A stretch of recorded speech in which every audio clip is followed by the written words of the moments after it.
Everything is borrowed. A Buddhist view of what really belongs to you. Nothing is truly yours. There's something we all carry without question. The quiet feeling that this life is ours. This body, this mind, these thoughts, they seem to belong to us. We speak of my time, my health, my truth, as if they were possessions we earned, or owned, or could defend. But Buddhism asks us to look closer, not to destroy this sense of ownership, but to see through it. What do you really own? This body. It was given to you without your asking, built from your parents, shaped by your ancestors, fed by food grown in sunlight and soil you did not create. It is changing every day, cells dying and renewing, breath moving in and out, always on loan from the world around you. You didn't make your lungs, and you can't stop them from aging. One day you'll return this body to the earth that shaped it. What about your thoughts? They arise on their own. Memories, emotions, fears, hopes. None of them asked your permission. You don't choose the weather in the sky, and you don't choose the weather of the mind. A feeling comes, stays a while, then goes. A thought appears, forms a sentence, and dissolves. Where did it come from? Can you say? Even your name, the word you answer to, is something someone else gave you. Your language, your ideas, your habits, even your sense of right and wrong, all conditioned by places, people, culture, time. Everything you think is you is built out of what is not you. This is not a reason to despair. It is a reason to wake up. Because once you see clearly that everything is borrowed, not metaphorically but actually, you stop trying to clutch it so tightly. You begin to move through life with different hands, not closed fists, but open palms. And it's here that the Buddha points us to a different kind of power. Not the power of possession, but the power of participation. You are not the owner of life. You are its steward. You are not the master of your mind, but you are responsible for how you meet it. This is where karma enters, not as punishment, not as superstition, but as law. The law of cause and effect in the realm of intention. You don't own the wind, but you can raise your sail. You don't command the rain, but you can plant seeds. Your role is not to control the universe, but to respond to it wisely. The Buddha said, we are heirs to our actions. That does not mean we possess our choices like property. It means we live their consequences. The kindness you offer, it will not belong to you, but it will return to you. The harm you cause, you may forget it, but its ripples will find you. So no, you don't own this life, but you are shaping it, not by what you claim, but by how you meet each moment. This is the only thing that was ever truly yours. The space between stimulus and response. The decision to act with greed or with generosity, with fear or with clarity. Everything else, this body, this breath, this name, is borrowed. And one day it will all be returned. Responsibility without identity. This teaching can sound distant. When you're deep in life's demands, paying rent, raising children, showing up to a job you may not love, the idea that everything is borrowed might feel abstract, even cruel. You might wonder, how do I let go when I can't afford to drop anything? But letting go, in the Buddhist sense, has never meant neglecting your life. It means seeing it more clearly. The Buddha taught the middle way not as a compromise, but as precision, a way of walking through the fire without being burned by it. Your duties are real. The stress is real. But the crushing weight you feel often comes not from the task, but from the story you attach to it. You don't just pay bills. You believe you are failing if you struggle. You don't just care for others. You believe that exhaustion makes you weak. This is where suffering grows, in the merging of action and identity. The moment you think, I owe and I am are the same thing, the task becomes a burden on your worth. But when you begin to see that even these roles, parent, worker, partner, are borrowed too, something shifts. You're still responsible. You still act. But you stop confusing the river you're swimming in with the person you are. The task remains, but the tightness loosens. You realize you don't have to carry the river. You just need to move with it. This is the difference between letting go and giving up. Giving up is collapsing into passivity, surrendering to despair, numbing out. Letting go is entirely different. It is effort without self-clinging. It's like surfing. You don't control the wave, but you don't fight it either. You use your body, your balance, your focus, but you ride the force, not resist it. That's how real peace arises, not by escaping the wave, but by learning how to stay upright on it. Still, a deeper fear remains. If we stop clinging to our roles, do we also stop caring? Does detachment make us cold? The Buddha's answer is clear. Absolutely not. It is fear, not wisdom, that builds walls. Fear of loss makes love controlling. Fear of failure makes work rigid. But when the background panic fades, when you stop believing that love or duty defines yourself, then your actions come from something else. Not fear, but clarity. Not possession, but presence. Compassion without fear is not distant. It's steady. Like a doctor whose hand does not tremble, not because she doesn't care, but because she knows what she's doing. When you stop trying to control what's borrowed, you become free to serve it wisely.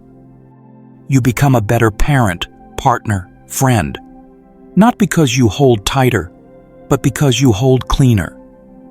Your love isn't grasping, it's given. This, too, is part of understanding that everything is borrowed. Your roles, your responsibilities, even the people you care for. You do not own them, and they do not own you. You are simply here, for a time, moving through this world with them. The question is not how tightly you can grip that time. The question is, can you be fully present, knowing it will end? Pain does not require a self. You can understand the teaching. You can agree with it. You might nod at the words, "Everything is borrowed. Nothing lasts. There is no self." But when loss comes, when illness comes, when something precious slips through your hands, your body still tightens. Your breath still shortens. Your chest still aches. Why? Because insight doesn't live in the mind alone. It has to pass through the fire of experience. You can know impermanence as a concept, but you won't know its truth until something you love disappears. You can believe in non-attachment, but you'll still tremble when something threatens the image you've spent years building. Pain is not a sign of failure. Pain is the place where theory becomes real. And when pain arises, the old habit returns. We want to locate it in a self. I am hurting. I feel broken. Why is this happening to me? But Buddhism invites us to look again. Who exactly is this I that owns the suffering? Can you find it? Is it the body? The thoughts? The memory of being hurt before? Because the pain is real, but the one you believe is having it might not be. This is not cold philosophy. This is a doorway. When you stop clinging to the identity of the one who suffers, something opens. You see that pain is not proof of a permanent self. It's just one more passing process. It arises due to causes. It fades when those causes shift. It doesn't need a solid self to exist. It only needs conditions, like a wave rising on the ocean, curling, crashing, and disappearing. It has a form, but not a core. So what does this mean in the real world? It means you don't need to add identity to pain. You don't need to carry it as a badge or a wound to protect. When sorrow comes, let it move through. When anger rises, see it clearly. Don't suppress it. But don't let it define you either. You don't need to be the wave. You just need to witness its rise and fall. That witnessing, clear, compassionate, unclaimed, is where freedom begins. And yet, effort still happens. Healing still happens. Action still happens. So again, the question returns: who is doing it? The Buddha's answer is gentle, but radical. No one. The effort is real, but the doer is not fixed. Just like digestion happens, just like breath happens, just like pain arises, so too does compassion, insight, patience. You are not the one pushing the river. You are the river, briefly aware of its own movement. The fire of pain refines that awareness. And in that refinement, something softens, something releases. You don't own your suffering, but you can learn from it. You don't possess your healing, but you can step into it. Every moment you meet pain without clinging is a moment borrowed wisely. And in that, you return something to life. Not bitterness, not blame, but understanding. That is how a borrowed life becomes a liberated one. Goodness without the need for legacy. There's a longing that often hides beneath the surface of our ambition. Beyond the career goals, the creative work, the desire to help, there's something quieter but more persistent. The wish to leave something behind, to be remembered, to matter. We want the world to say, even after we're gone, that was theirs. That life meant something. But the truth, if we dare to face it, is simple. You don't get to keep the light you give. You don't control how you'll be remembered, if at all. The applause fades. The projects decay. Even the people you love will carry your memory for a while, and then let go, as they must. No monument survives the erosion of time. If your meaning depends on permanence, then you've built it on sand. So what now? If everything is borrowed, even your name, your reputation, your creations, then why try? Why love? Why care? Why live responsibly if nothing lasts? This is where the depth of Buddhist wisdom opens, because it doesn't ask you to abandon goodness. It asks you to free it. Ethics in Buddhism isn't about obedience. It's about clarity. You're not good to earn something. You're good because you see clearly that we rise and fall together. Your suffering is not isolated. Your healing is not isolated.